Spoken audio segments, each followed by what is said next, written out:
குலாம் முகமதை முதல்வராக்கி அவரை பிடித்து கொண்டு போய் சிறையில் வச்சாங்க. இடையில ஒரு சிறு இடைவேளை தவிர 11 ஆண்டு காலம் அவர் இந்த தமிழ்நாட்டில் தான் சிறையில் வைக்கப்பட்டிருந்தார். ஊட்டியோ கொடைக்கானலாக தான் வச்சுருந்தாங்க. உங்களுக்கு இது பின்னணி. என்ன சிக்கல்னா, இதுவரை அந்த சிக்கல் தீர்க்கப்படவில்லை. காஷ்மீர் மக்கள் கருத்தறியப்படவில்லை.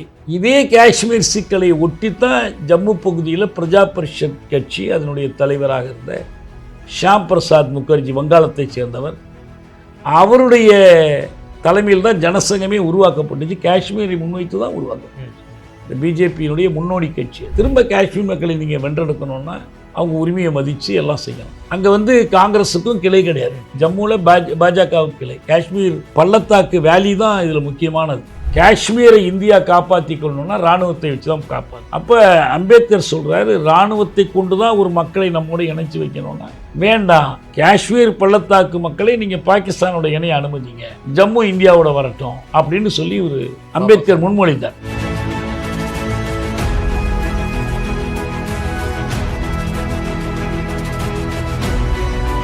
காங்கிரஸ் இந்த கட்சிகள் காஷ்மீர் இந்தியாவோடு தான் இருக்கணும். இப்போ இராணுவத்தை இந்த அளவு குவித்து வைத்திருப்பதை கூட அவங்க எதுக்கிறதில்ல. காஷ்மீர் பிரச்சனைக்கு அரசியல் தீர்வு காணப்படணுங்கிறாங்க. அரசியல் தீர்வு காணப்படுறதுக்கு எதுக்கு AK-47 துப்பாக்கி? எதுக்கு இராணுவத்தை குவித்து வைக்கணும்? காஷ்மீரோடு போகிறத, காஷ்மீர் தனித்து போவதா இந்தியாவோடு இருக்கிறதா? அவருக்கு அந்த பாகிஸ்தானுங்கிற ஆப்ஷனே கிடையாது. இப்போ எதுவுமே நடக்கலையாங்க. திட்டமிட்டு ஏமாற்றிட்டாங்க. காஷ்மீர் மக்களை ஏமாற்றினாங்க, காஷ்மீர் தலைவர்களை ஏமாற்றினாங்க. காஷ்மீருடைய அரசமைப்பு பேரவை ஒத்துக்கொள்ளாமலே ஜம்மு காஷ்மீரை இந்திய மாநிலங்களில் ஒன்றாக மாற்றிட்டாங்க. இப்போ நீங்கள் திரும்ப அதை மாற்றணும்னா இந்திய அரசமைப்பை திருத்தணும். காஷ்மீர்கள் எப்படி வந்து அதை திருத்த முடியும்? அந்த பாகிஸ்தான் ஆக்குபைடு காஷ்மீர்லேருந்து வர்றவங்களையும் தான் சேர்த்து இந்தியா பாகிஸ்தானியர்கள்னு குறிப்பிடுது. அவங்க பாகிஸ்தானியர்கள் கிடையாது, அவங்க காஷ்மீரிகள். இப்போ காஷ்மீரை இந்தியாவோடு 2.5 இணைச்சி வச்சிருக்கிறாங்க. இந்தியாவில், பாகிஸ்தானில் அப்படி செய்யலை.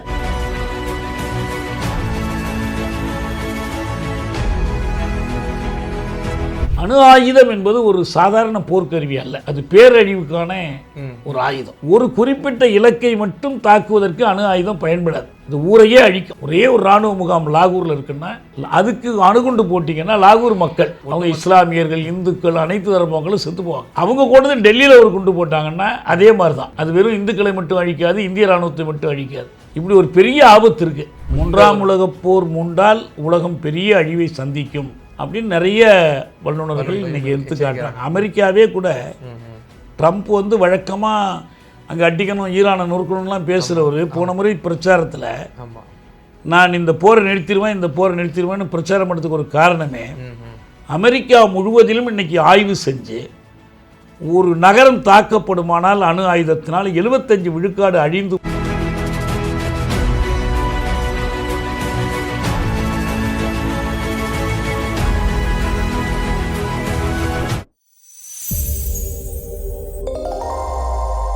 ஈத்தமிழ் நியூஸ் பார்வையாளர்களுக்கு அன்பு வணக்கம். இன்றைய சிறப்பு நேர்காணல் நிகழ்ச்சியில் நம்மோடு இணைந்திருக்கும் சிறப்பு விருந்தினர் தமிழ் தேச விடுதலை இயக்கத்தினுடைய நிறுவன தலைவர் மரியாதைக்குரிய ஐயா தியாகு அவர்கள் இணைஞ்சிருக்காங்க. வணக்கம். வணக்கம். வணக்கம்.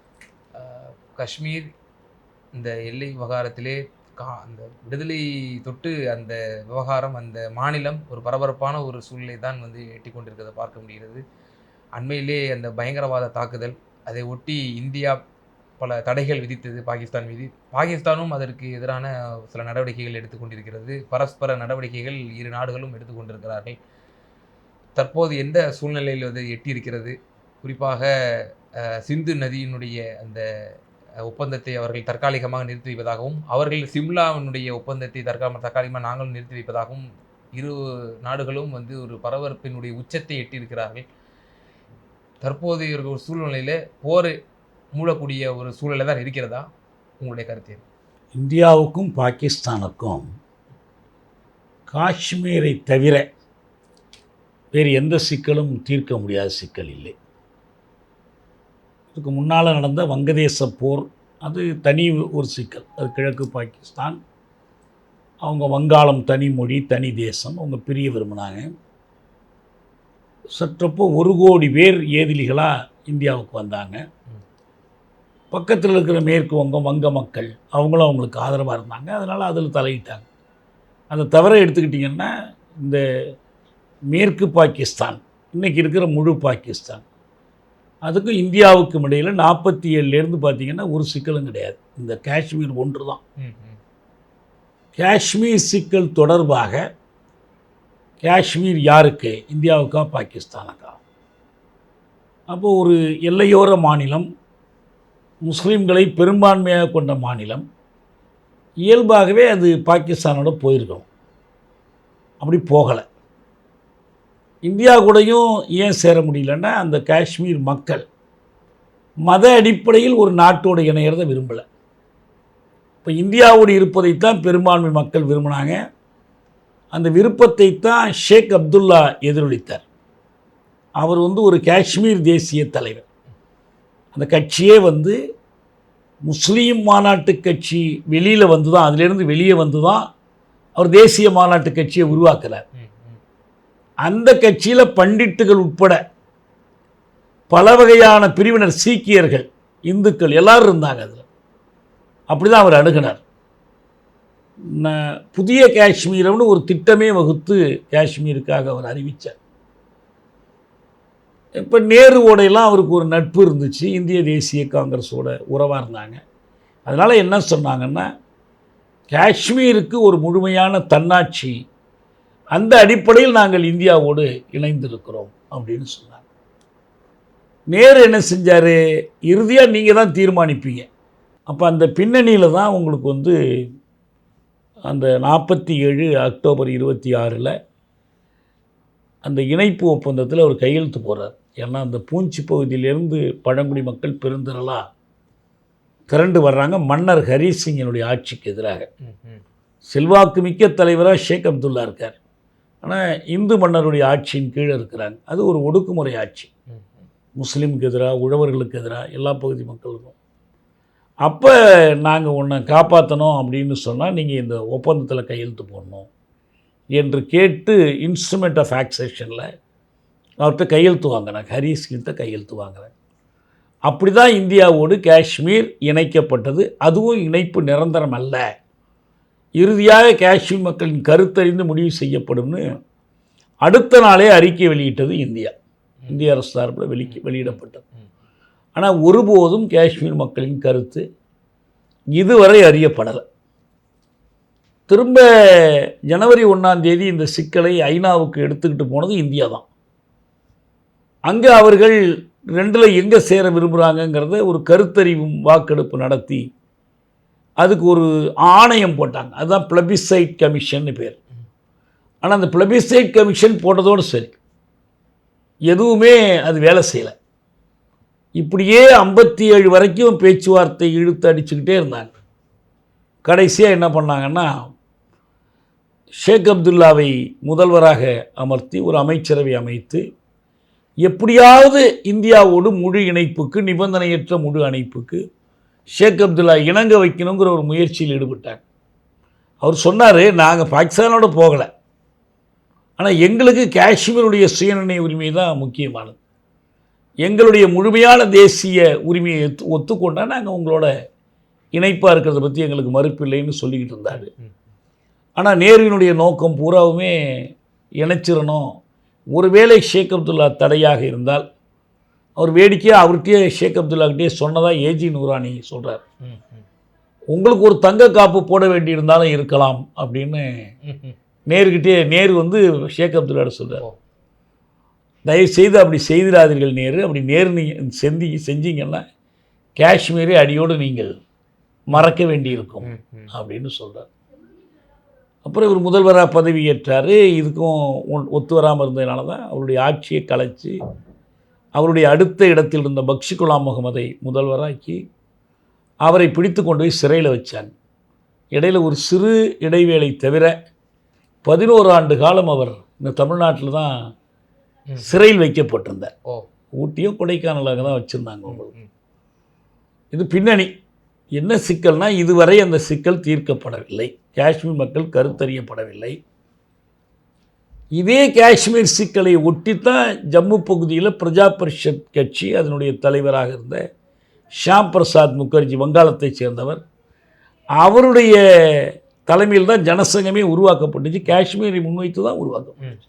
இந்த பிஜேபியினுடைய முன்னோடி கட்சி அது. ஆனால் அவரே வந்து அரசமைப்பு பேரவையில், அவர் ஜவஹர்லால் நேரு அரசாங்கத்தில் தொழில்துறை அமைச்சராக இருந்தவர், அவரே வந்து பேரவையில் என்ன சொன்னார்னா, காஷ்மீர் இணைக்கப்பட்டாலும் இறுதி முடிவு காஷ்மீர் மக்களுக்குரியதெல்லாம் சொன்னார். ஆனால் இதை வந்து அவங்க விரும்பலை. அப்படி செய்யறதுனால தான் அவரை உள்ளே பிடிச்சி வச்சாங்க. அது காஷ்மீர் மக்களை நிரந்தரமாக இந்தியாவோடு ஒரு அந்நியப்படுத்திடுச்சு, அயன்மைப்படுத்திடுச்சு. திரும்ப காஷ்மீர் மக்களை நீங்கள் வென்றெடுக்கணுன்னா அவங்க உரிமையை மதித்து எல்லாம் செய்யணும். அங்கே வந்து காங்கிரஸுக்கும் கிளை கிடையாது, ஜம்முவில் பாஜகவுக்கு கிளை. காஷ்மீர் பள்ளத்தாக்கு வேலி தான் இதில் முக்கியமானது.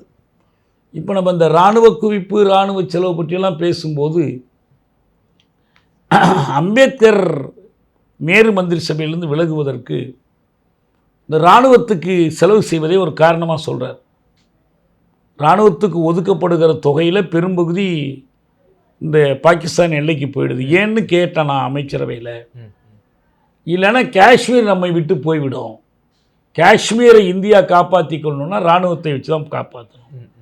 அப்போ அம்பேத்கர் சொல்கிறாரு, இராணுவத்தை கொண்டு தான் ஒரு மக்களை நம்மோடு இணைச்சி வைக்கணும்னா வேண்டாம், காஷ்மீர் பள்ளத்தாக்கு மக்களை நீங்கள் பாகிஸ்தானோட இணைய அனுமதிங்க, ஜம்மு இந்தியாவோட வரட்டும் அப்படின்னு சொல்லி ஒரு அம்பேத்கர் முன்மொழித்தார். அவர் வந்து பதவி விலகுவதற்கான 4 காரணங்களில் காஷ்மீரில் இராணுவ தீர்வு காணுகிற முயற்சியும் ஒன்று. இதுதான் இது இந்த பின்னணி.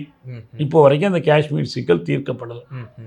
இதிலிருந்து ஆசாத் காஷ்மீர் முழக்கம் வருது. காஷ்மீர் இந்தியாவுக்கும் இல்லை, பாகிஸ்தானுக்கும் இல்லை, காஷ்மீர் காஷ்மீரிகளுக்கே என்று அந்த மக்கள் முழக்கம் கொடுக்குறாங்க. ஹுரியாத் கான்ஃபரன்ஸ்னு ஒரு கூட்டமைப்பு இருக்குது, அதில் ஒரு பகுதி. இன்னொரு பகுதி, நாங்கள் முஸ்லீம்கள் பெரும்பான்மை, எனவே முஸ்லீம் நாடாக பாகிஸ்தானோடு இணைகிறோம். முஸ்லீம்களுக்குள்ளிருந்து அல்லது அந்த காஷ்மீர் தேசிய அமைப்புகளுக்குள்ளிருந்து இந்தியாவோடு இணைவதற்கான ஆதரவு இல்லை.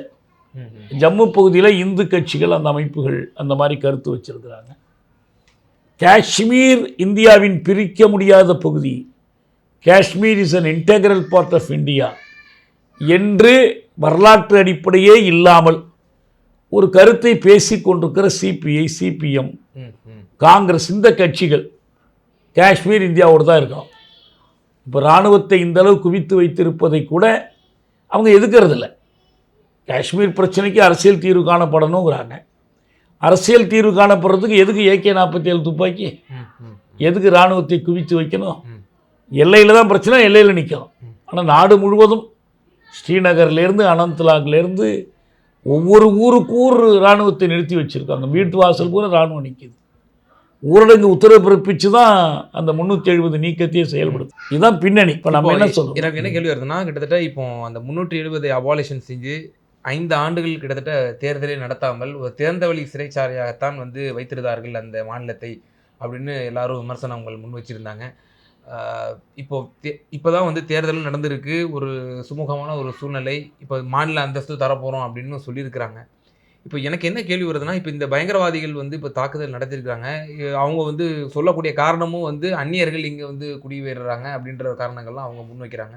அவங்க இந்த இண்டிபெண்ட் ஸ்டேட் தான் அவங்க வந்து அவங்களோட விருப்பமாக இருக்கிறதா? இந்த பயங்கரவாதிகள் யாருடைய கைப்பாவையாக செயல்படுகிறார்கள்? அப்பட்டமாக பாகிஸ்தானுடைய ஊதுகுழலாகத்தான் இவர்கள் வந்து செயல்படுகிறார்களா? அதுக்கெல்லாம் ஒன்றும் ஆதாரமே இல்லையே. பயங்கரவாதிகள்ங்கிறது சரி, அவங்க நடத்தியிருக்கிற தாக்குதல் பயங்கரவாத தாக்குதல் தான். ஏன்னா பாகிஸ்தானுடைய டெப்யூட்டி பிரைம் மினிஸ்டர் அவர்கள் வந்து நேற்றைய தினம் ஒரு ப்ரெஸ் கான்ஃபரன்ஸில் கூறும்பொழுது அவர்களை சுதந்திர போராட்ட வீரர்கள் என்ற ஒரு சுதந்திர போராட்ட வீரர்கள் பயங்கரவாதிகளாக இருக்கலாம், இருக்கக்கூடாதுன்னு இல்லை. ஆனால் சுதந்திரத்தை காரணமாக வச்சு கூட பயங்கரவாதம் என்பதை ஏற்க முடியாது. ஏன்னா இவங்க இராணுவத்தை தாக்கலை, புல்வாமா மாதிரி நடந்த தாக்குதல் இல்லை. இது ஒரு அப்பாவி ஜனங்களே, இது அப்பாவி மக்கள் சுற்றுலா பயணிகளை தாக்கியிருக்கிறாங்க. என்ன அமைப்புன்னு இன்னமும் தெரியல, அது உறுதியாக தெரியல எதுக்காக இந்த தாக்குதல். இன்னொரு இது ரொம்ப கவனமாக நம்ம பார்க்க வேண்டியது என்னன்னா, இந்த பாகிஸ்தானிலிருந்து ஊடுருவல்காரர்கள், பாகிஸ்தானியர்கள் என்றெல்லாம் இவங்க சொல்கிறது பாகிஸ்தானியர்களாக இருக்கணும்னு அவசியம் இல்லை. இந்தியாவின் ஆக்கிரமிப்பில் ஒரு காஷ்மீர் இருக்கிற மாதிரி பாகிஸ்தான் ஆக்கிரமிப்பில் ஒரு காஷ்மீர் இருக்கு, POK. அந்த பாகிஸ்தான் ஆக்குபைடு காஷ்மீர்லேருந்து வர்றவங்களையும் தான் சேர்த்து இந்தியா வந்து பாகிஸ்தானியர்கள்னு குறிப்பிடுது. ஓ. அவங்க பாகிஸ்தானியர்கள் கிடையாது, அவங்க காஷ்மீரிகள். இப்போ காஷ்மீரை வந்து இந்தியாவோடு 2.5 இணைச்சி வச்சுருக்கிறாங்க இந்தியாவில். பாகிஸ்தானில் அப்படி செய்யலை. இப்போ வரைக்கும் ஆசாத் காஷ்மீர் தனி அழகு தான். அதுக்கு ஒரு ஆளுநரை போட்டு அதை நிர்வாகம் பண்ணிக்கிட்டு இருக்கிறாங்க. காஷ்மீர் சிக்கல் இறுதியாக தீர்க்கப்படுகிற வரைக்கும் நாங்கள் எங்களோட இணைச்சிக்க மாட்டோங்கிறது தான் பாகிஸ்தானுடைய நிலைப்பாடு. இல்லைன்னா இங்கே மாதிரி அங்கேயும் போராட்டங்கள் நடக்கணும்ல. அவங்க சொல்கிறாங்க நீங்கள் உங்கள் விருப்பம் போல் முடிவு பண்ணுங்க, அது வரைக்கும் நாங்கள் வந்து நிர்வாகம் பண்ணுறோம், நாங்கள் இல்லைன்னா இந்தியா வந்து எடுத்துக்கிட்டு போயிடும் அப்படிங்கிறது தானே. இப்போ காஷ்மீர் ஒரு தேசத்தை 2ஆக பிரித்து அதுக்கிடையில் ஒரு எல்லைக்கோடு போட்டு அந்த பக்கம் பாகிஸ்தான் இந்தியாவும் நிற்கிறாங்க. இந்திய இராணுவம் இந்தியாவில் நிற்கல, காஷ்மீரில் நிற்கிது. பாகிஸ்தான் இராணுவம் பாகிஸ்தானில் நிற்கல, காஷ்மீரில் நிற்கிது. காஷ்மீர் இந்தியாவுக்கு சொந்தம் என்று யார் தீர்ப்பு கொடுத்தா? பொது வாக்கெடுப்பு நடத்தப்பட்டுச்சா? தீர்ப்பு கொடுத்தாங்களா?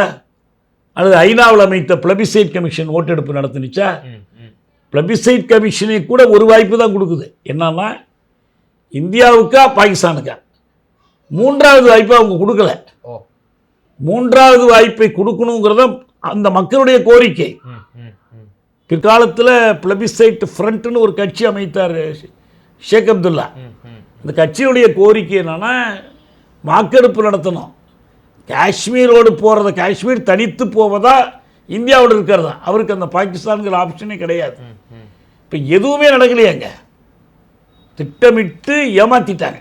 காஷ்மீர் மக்களை ஏமாற்றினாங்க, காஷ்மீர் தலைவர்களை ஏமாற்றினாங்க. குறிப்பாக இதில் காங்கிரஸுக்கும் பங்கு உண்டு. 370 வந்து அவர்கள் வழங்கினார்கள் சிறப்பு அந்தஸ்தை. ஆனால் அந்த 370 குத்துயிரும் கொலையுருமா ஆக்கியதே காங்கிரஸ் தான். அது இவ்வளோ நடைமுறைப்படுத்தாமல் 370ன்னு நம்ம இங்கே பேசிகிட்டு இருக்கிறது எந்த காலத்திலும் காஷ்மீர் மக்களின் கோரிக்கை அல்ல. அரசமைப்பு பேரவையில் 370 எழுதினவரே அரசமைப்பு வகுப்பாளர்களில் ஒருவராக இருந்த அல்லாடி கிருஷ்ணசாமி ஐயர். அவர் யாராக இருந்தார்னா காஷ்மீர் மன்னர் ஹரீஷ் சிங்கினுடைய மந்திரியாக இருந்தார். அவங்களுக்கு வந்து காஷ்மீர் மக்கள் கோரிக்கை அடிப்பெல்லாம் எழுதப்படலை. அது எதுக்கு 370 எழுதினாங்கன்னா 370க்குள்ளே ஒரு சூழ்ச்சி இருக்குது.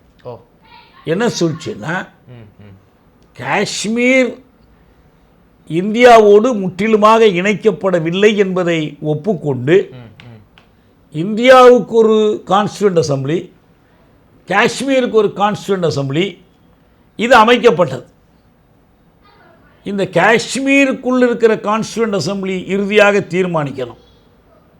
அப்படி தீர்மானித்த பிறகுதான் காஷ்மீரை இந்தியாவோடு இணைக்க முடியும். அதுவரை இந்தியாவுக்கு ஒரு தேசிய கொடி, காஷ்மீருக்கு ஒரு தேசிய கொடி, இந்தியாவுக்கு ஒரு பிரதமர், காஷ்மீருக்கு ஒரு பிரதமர், இந்தியாவுக்கு ஒரு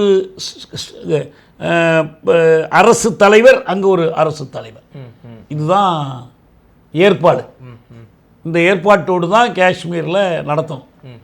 ஆனால் கடைசி வரைக்குமே அந்த கான்ஸ்டியூண்ட் அசம்பிளிக்கு கூடவோ அதை இது பண்ணவோ இவங்க விடலை. 370 என்ன சொல்லுதுன்னா, நம்பர் 1 அதில் 1வது பகுதியே என்னன்னா,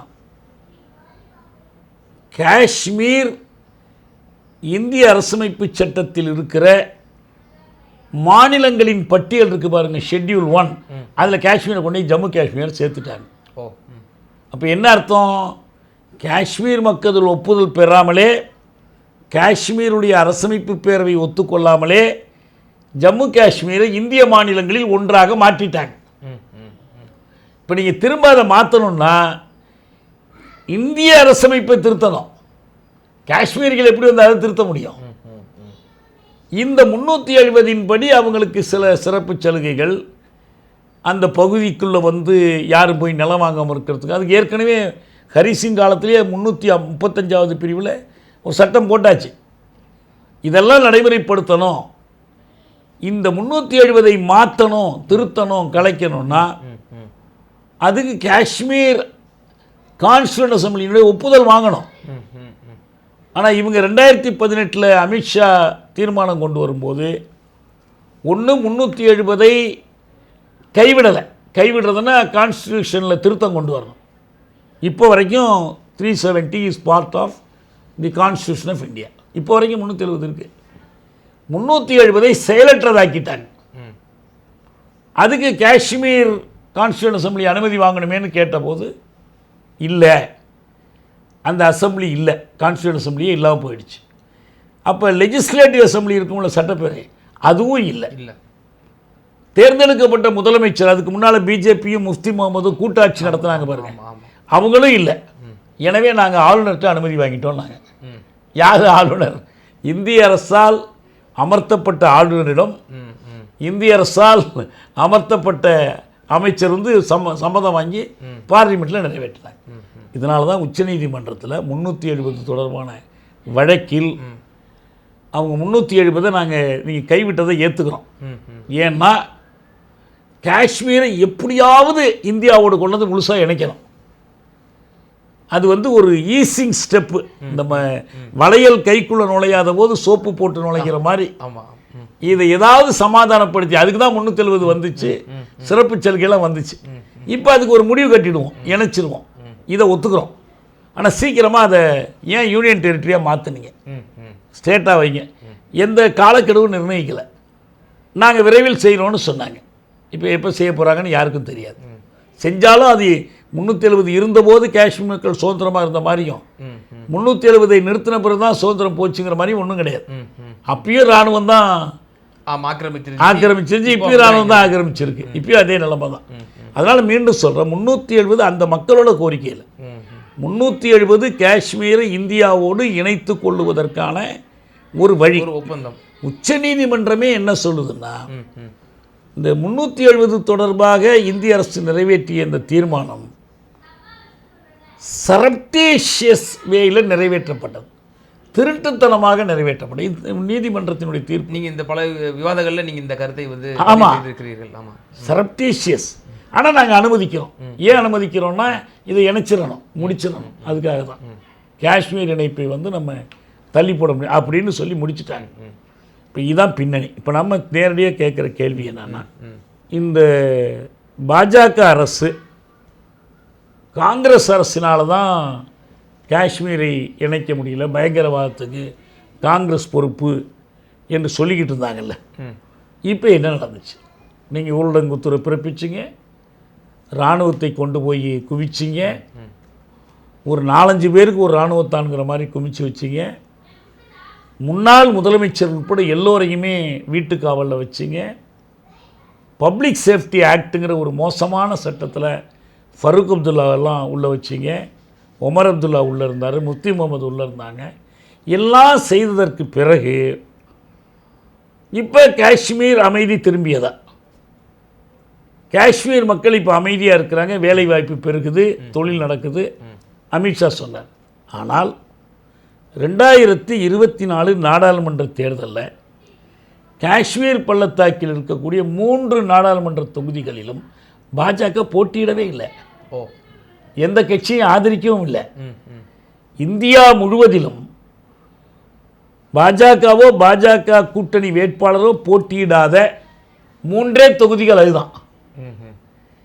அந்த 3 தொகுதிகளில் ஒரு தொகுதியில் தான் அந்த இன்ஜினியர் ரஷீதுங்கிறவர் இந்தியாவுக்கு ஆதரவாக இருக்கக்கூடிய உமர் அப்துல்லாவை 1.5 லட்சம் ஓட்டுகளில் தோக்கடித்து சிறையில் இருந்து கொண்டு சுயேட்சையாக வெற்றி பெற்றார்.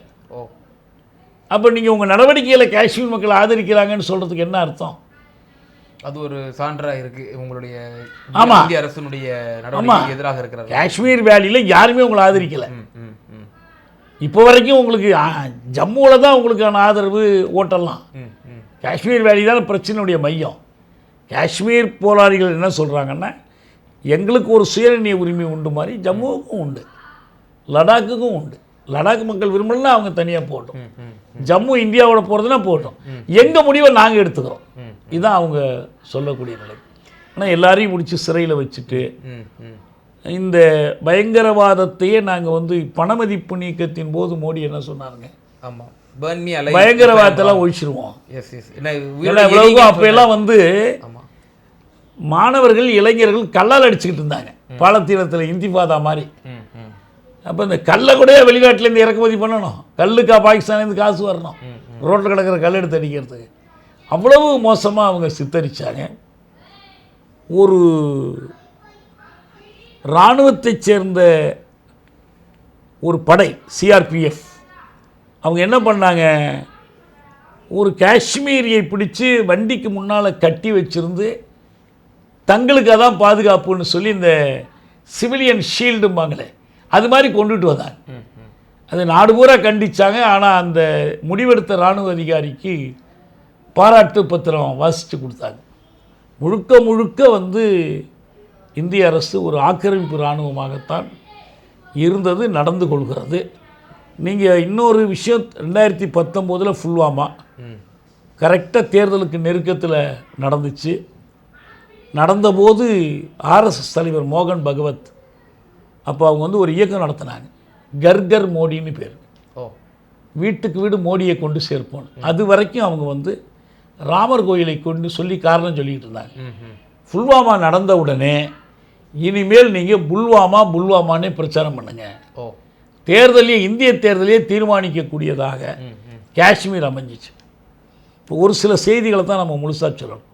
பயங்கரவாத தாக்குதலை நாம் கண்டிக்கிறோம், யார் சம்மந்தப்பட்டாங்களோ அவங்க மேலே சட்டப்படி நடவடிக்கை எடுக்கணும். பாகிஸ்தானுக்கு தொடர்பு இருக்கிறதா இல்லையா என்பதை எந்த சான்றும் இல்லாமல் சொல்லிக்கிட்டே இருக்கிறதுல பிரயோஜனம் இல்லை. சிந்து நதி ஒப்பந்தம் என்பது 62 உலக வங்கி தலைவர் மெக்கனமேரா முன்னிலையில் அய்யூப் கானும் இந்திய அரசும் செய்து கொண்ட ஒப்பந்தம். அது நாங்கள் இங்கெல்லாம் காவிரி சிக்கல் தீராத போதெல்லாம் கூட சொல்லுவோம், பாகிஸ்தானுக்கும் இந்தியாவுக்கும் இடையில் நல்ல சுமூகமான ஒரு உடன்பாடு இருக்கு.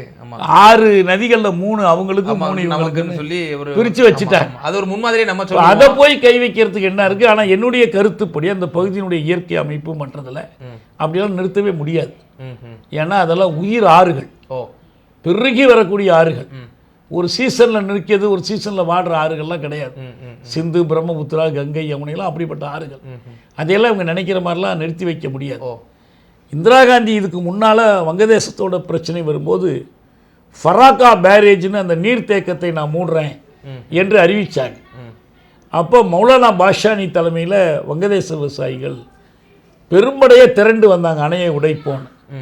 அப்போ இந்தியாவுக்கு வங்கதேசத்தில் இருக்கிற எதிர்ப்பை பார்த்து அஞ்சி இந்திரா காந்தி திரும்ப போய் முஜிபுரோட ஒப்பந்தம் போட்டுக்கிட்டாங்க. அதனால் இது ஆற்று நீர்லாம் இதில் தலையில் ஒருத்தர் பழிவாங்க. இதில் ரொம்ப ஆபத்தாக கருதுறது 2 நாடுகளும் அணு ஆயுத வல்லரசுகள். அணு ஆயுதம் என்பது ஒரு சாதாரண போர்க்கருவி அல்ல, அது பேரழிவுக்கான ஒரு ஆயுதம். ஒரு குறிப்பிட்ட இலக்கை மட்டும் தாக்குவதற்கு அணு ஆயுதம் பயன்படாது, அது ஊரையே அழிக்கும். ஒரே ஒரு இராணுவ முகாம் லாகூரில் இருக்குன்னா அதுக்கு அணுகுண்டு போட்டிங்கன்னா லாகூர் மக்கள், அவங்க இஸ்லாமியர்கள், இந்துக்கள், அனைத்து தரப்பு மக்களும் செத்து போவாங்க. அவங்க கொண்டு டெல்லியில் ஒரு குண்டு போட்டாங்கன்னா அதே மாதிரி தான். அது வெறும் இந்துக்களை மட்டும் அழிக்காது, இந்திய இராணுவத்தை மட்டும் அழிக்காது. இப்படி ஒரு பெரிய ஆபத்து இருக்குது. நம்ம உக்ரைன் ருஷ்ய போராக இருந்தாலும், இஸ்ரேல் நடத்தக்கூடிய போர், ஈரானுக்கும் இஸ்ரேலுக்கும், இது எல்லாத்துலேயுமே எல்லா அணு வல்லரசுகளாக இருக்குது. அதனால் நமக்கு என்ன பெரிய அச்சம்னா, இது பெரிய அழிவுக்கு இட்டு சென்றிடும். அந்த ஒரு காரணத்துக்காவது போர் தவிர்க்கப்படணும். அவங்க இந்த சிம்லா ஒப்பந்தத்தை ரத்து பண்ணுறோங்கிறாங்க. சிம்லா ஒப்பந்தம்னா என்னன்னு தெரிஞ்சவங்களுக்கு சிரிப்புக்குரியது.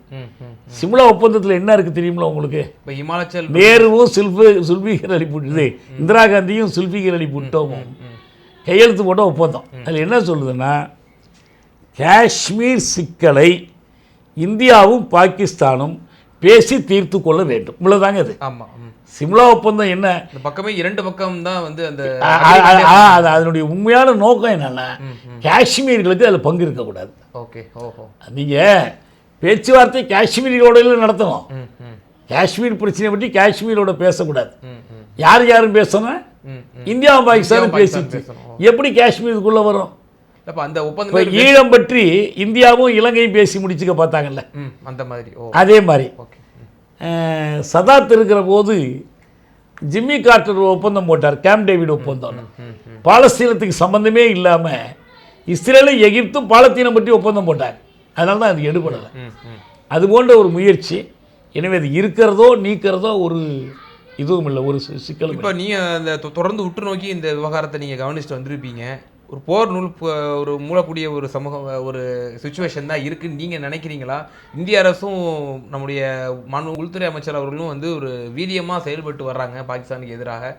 போர் மூடக்கூடிய வாய்ப்புகள் இருக்கா? இவங்க அந்த நாட்டினோட தலைவர்களும் வந்து சில வரம்பு மீறிய வார்த்தைகளும் ரெண்டு தரப்புலையுமே ஒரு வீரியத்தை அவர்களுக்கு ஒரு அரசியல் தேவை இருக்கு, தேசபக்த வெறி ஊட்டுவதற்கு. ஓ, அது ரெண்டு பேருக்கும் அந்த தேவை இருக்கு. இவங்க போன தேர்தலில் 400 இடம்னு சொல்லி கடைசியாக தனி மெஜாரிட்டி கூட வராமல் போயிட்டாங்க. ஆனால் அதிகாரத்தை இழப்பதற்கோ அதிகாரத்தை குறைத்து கொள்வதற்கோ அவங்க தயாராக இல்லை. அவங்க ஆர்எஸ்எஸ்னுடைய தூண்டுதலில் செயல்படுறாங்க. ரெண்டாவது, ஏற்கனவே வந்து இந்திய தரப்பில் வந்து முதல் தாக்குதல் அணு ஆயுதத்தில் நாங்கள் நடத்த மாட்டோம் என்று ரெண்டு தரப்பும் சொல்லியிருக்கிற கருத்தை எதிர்த்து பரிக்கர் நினைக்கிறேன், அவர் பேர் இறந்து போயிட்டார். அவர் இராணுவ அமைச்சராக இருக்கும்போது இது கூடாது, நமக்கு அந்த உரிமை இருக்கணும், எப்போ வேணாலும் அணு ஆயுதங்களை tactical use of nuclear weapon ஒரு கருத்து வச்சிருக்கிறாங்க. ஒரு குறிப்பிட்ட இலக்கை அழிப்பதற்கு அப்படி முடியாது, அணு ஆயுதத்தை அப்படி பயன்படுத்த முடியாது. இன்னொன்று என்னென்னா, அவன் தாக்கிட்டான் எனவே திருப்பி தாக்கணுன்னு ஒரு பொய்யை சொல்கிறது எல்லாருக்கும் எளிது. ஏன்னா இதே தான் கார்கில்லையும் வந்து அடல் பிஹாரி வாஜ்பாய் அவர்களும் அவங்களும் அவருக்கு பயன்பட்டுச்சு. இப்போ அவங்க அதே போல் எது வேணாலும் செய்யலாம்.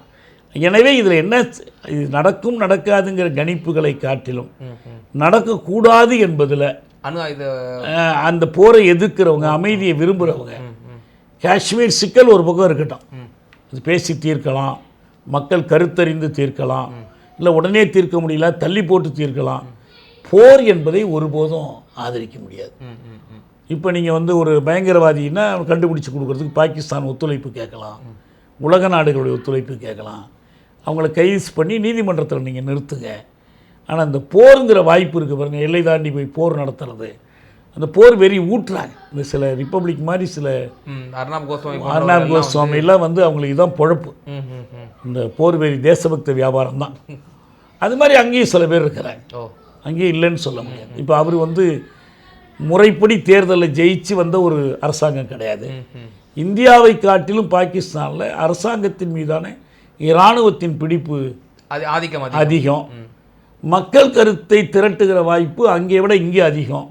இது எல்லாத்தையும் பயன்படுத்தி ரெண்டு தரப்பையும் கட்டி போட்டு போருங்கிற நிலைக்கு போகாமல் தடுக்கணும். இவங்க கூட்டுற அனைத்து கட்சி கூட்டங்கள்லாம் அதை பேசணும். அரசாங்கம் என்ன செஞ்சாலும் நாங்கள் ஆதரிக்கிறோம் சாமின்னு சொல்கிறதுக்கு இவங்க எதுக்கு, காங்கிரஸ் எல்லாம் தான் இவங்க அப்படிதான். ஆக இவங்க தேசபக்த வெறியில் நம்ம பின்தங்கிடக்கூடாது, நம்ம ஓட்டு போயிடக்கூடாதுன்னு நினைக்கிறாங்கன்னு அர்த்தம். இப்போ இங்கே இருக்கக்கூடிய தலைவர்கள், குறிப்பாக தொல் திருமாவளவன் அவர்கள் வந்து இதை பற்றி பேசுகிறார். போர் நம்ம வந்து இது பண்ணக்கூடாது, நெருக்கடிகள் இது மாதிரியான நெருக்கடிகள் கொடுக்கலாம் அப்படின்ற விஷயத்தை அவர் மேற்கோள் காட்டுறாரு. அதை மேற்கோள் காட்டும் பொழுது வலதுசாரிகள் வந்து அண்ணன் திருமாவளவன் மீது கடுமையான விமர்சனத்தை முன்வைக்கிறார்கள். தேச விரோதியை போல் ஒரு சித்தரிக்கக்கூடிய காட்சிகள் நம்ம பார்க்குறோம். அதான் அது இப்போ அமைதியின் விரும்பக்கூடிய ஒவ்வொருத்தருக்கும் இந்த பழி வரத்தான் செய்யும். போர் கூடாதுங்கிறது வந்து இராணுவ வீரர்களுக்காக மட்டும் இல்லை, ஒரு நாடு போர்னால் எவ்வளோ பெரிய பாதிப்புக்குள்ளாகும், எவ்வளோ பெரிய பொருளியல் நெருக்கடி உண்டாகும், எவ்வளோ உயிர்கள் பலியாகும், எவ்வளோ விலைவாசி ஏற்றம் வரும், இதெல்லாம் தெரிஞ்சு வச்சுருந்தோம்னா நிச்சயமாக ஒரு பீஸ் அஃபென்சிவ்னு சொல்லுவாங்க, அமைதிக்கான ஒரு தாக்குதலை தொடுக்கணும். அமைதியின் ஆற்றல்கள் தற்காப்பு நிலையில் இருக்கக்கூடாது. நாங்கள் ஒன்றும் பாகிஸ்தான் ஆதரிக்கலை, நாங்கள் ஒன்றும் காஷ்மீரில் ஆதரிக்கலை, நல்லா அடிங்க உதைங்க என்று சொல்வதற்காக இருந்தால் அது அமைதின்னு பேர் கிடையாது.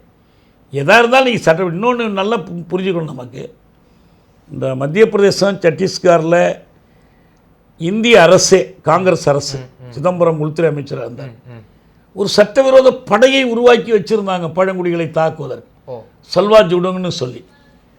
உச்சநீதிமன்றமே இது தப்பு, இது சட்டவிரோதம்னு கண்டிச்சாங்க. இது சல்வா ஜுடுங் அமைக்கப்பட்டது. இதே காஷ்மீரில் சரணடையக்கூடியவர்கள் அரசுக்கு ஆதரவானவர்களை பிடித்து அவங்க கையில் ஆயுதம் கொடுத்து அவர்களை போராளிகளாக மாற்றி போராளிகளை எதிர்த்து தாக்குதல் தொடுக்க வைக்கிறது, மக்கள் மீது கொலை செய்து அந்த கொலைப்பழியை போராளிகள், இது தொடர்ந்து நடக்குது. இதுக்கு பேரே சர்க்காரி மிலிட்டன்ஸ்னு அங்கே இருக்கிறாங்க. அந்த சர்க்காரி மிலிட்டன்ஸில் ஒருத்தர் தான் அப்சல் குரு. அப்சல் குருவை அவர் சரணடைந்தவரை சர்க்காரி மிலிட்டண்ட்டாக வச்சுருந்தாங்க. அவங்க படுத்துகிற பாடு பொறுக்க முடியாமல் தான் அவர் டெல்லிக்கு ஓடி வந்துச்சார். அவங்க பிடியிலேருந்து தப்பிச்சு டெல்லிக்கு வந்துச்சார்.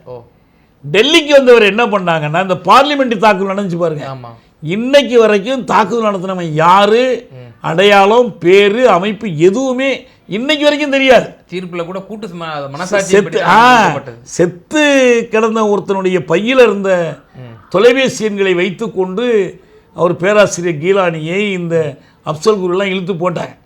அப்சல் குரு கடைசி வரைக்குமே அவர் என்ன அமைப்புன்னு தெரியலன்னு நீதிமன்ற தீர்ப்புலேயே சொன்னாங்க. கடைசியாக அவரை வந்து தூக்கில் போட்டே ஆகணும்னு பிடிவாதமாக கொண்டு போய் மக்களுடைய மனங்கள் வந்து collective conscience of the nation தான், தேசத்தின் கூட்டு உழைச்சான்ற அடிப்படையில் தான் நடத்தப்பட்டுச்சு.